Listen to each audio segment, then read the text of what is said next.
नमस्कार. नव महाराष्ट्र नेटवर्कमध्ये आपलं सर्वांचं पुन्हा एकदा स्वागत आहे. आज आपण पाहतोय स्वराज्य संस्थेच्या निवडणुकीचं बिगुल वाजले. आत्तापर्यंत आपण जर पाहिलं गेलं तर भाजपामध्ये जे आहे ते इन्कमिंग जोरदार होताना आपल्याला पाहायला मिळून येते. तसंच आपण जर पाहिलं तर भोसरीचे आमदार महिदाता लांडगे यांनी देखील 2 दिवसापूर्वी एक वक्तव्य केलं सध्या आपल्याला पाहायला मिळून येत होतं की सध्या राष्ट्रवादीमधून अनेक काही नेते जे आहेत ते सध्या भाजपामध्ये येणार असल्याचं देखील त्यावेळेस त्यांनी म्हटलेलं सध्या आपल्याला पाहायला मिळून येत होतं. तसं पाहायला गेलं तर आत्ताच्या घडीची सर्वात मोठी बातमी मानली जाते. खरं तर मोशी येथून प्रभाग क्रमांक 3मधून सध्या राष्ट्रवादीचा बलाढ्य नेता म्हणजेच खरं तर विनायकताई तापकीर असतील, आबा तापकीर असतील यांनी देखील सध्या आत्ता भारतीय जनता पार्टीचं कमळ हाती घेतलेलं सध्या आत्ता पाहायला मिळून येते. खरं तर भोसरीचे आमदार महिदाता लांडगे यांनी देखील सध्या आत्ता यांच्या उपस्थितीमध्ये विनायकताई तापकीर आणि आबा तापकीर यांनी देखील सध्या भाजपमध्ये पक्षप्रवेश केलेला सध्या आपल्याला पाहायला मिळून येते. त्याच माध्यमातून तसं बघायला गेलं तर सध्या आत्ता आपण पाहतो की राष्ट्रवादीकडे असा बलाढ्य असा कोणीही उमेदवार प्रभाग क्रमांक 3मधून सध्या आता पाहायला मिळून येत नाही आहे. परंतु सध्या भारतीय जनता पार्टीकडे सध्या उमेदवारांची जी आहे ती सध्या रीग लागलेली सध्या पाहायला मिळून येते. त्यामुळे सध्या आता प्रभाग क्रमांक 3मधून सध्या राष्ट्रवादीचे उमेदवार कोण असतील ह्याच्यावर देखील सध्या आता प्रश्नचिन्ह निर्माण केला जातोय.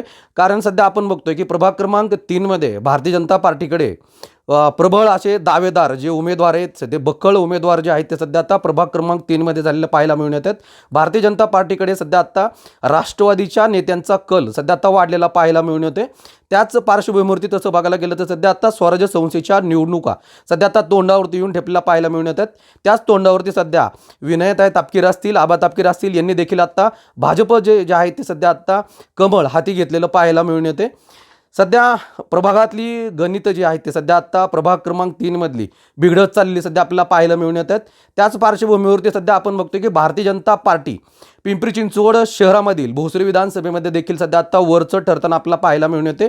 त्याच माध्यमातून सध्या आत्ता आपण या स्वराज्य संस्थेच्या निवडणुकीची रणधुमाळी सध्या आत्ता कशा पद्धतीनं सुरू आहे हे सध्या आत्ता आपण भारतीय जनता पार्टीकडे जो आहे तो सध्या आता वाढता कल सध्या आपल्याला पाहायला मिळून येते. त्यामुळे भोसरी विधानसभेत देखील महाराष्ट्राचे उपमुख्यमंत्री अजितदादा पवार यांच्या विरुद्ध भोसरीचे आमदार महिदाता लांडगे अशी लढत होताना पाहायला मिळून येते. परंतु सध्या आपण तसं पाहायला गेलं तर भोसरीचे आमदार महिदाता लांडगे यांनी देखील प्रबळ जे काही उमेदवार होते राष्ट्रवादीमध्ये ते देखील सध्या आत्ता आपलंसं करून घेण्यासाठी सध्या आत्ता भोसरीचे आमदार महिदाता लांडगे यांना यश आलेलं सध्या आपल्याला पाहायला मिळून येते. त्याच्यातच सध्या आत्ता मोशी येथील प्रभाग क्रमांक 3मधील विनायकताई तापकीर यांनी देखील सध्या आत्ता भाजपमध्ये पक्षप्रवेश केलेला सध्या आपल्याला पाहायला मिळून येतोय.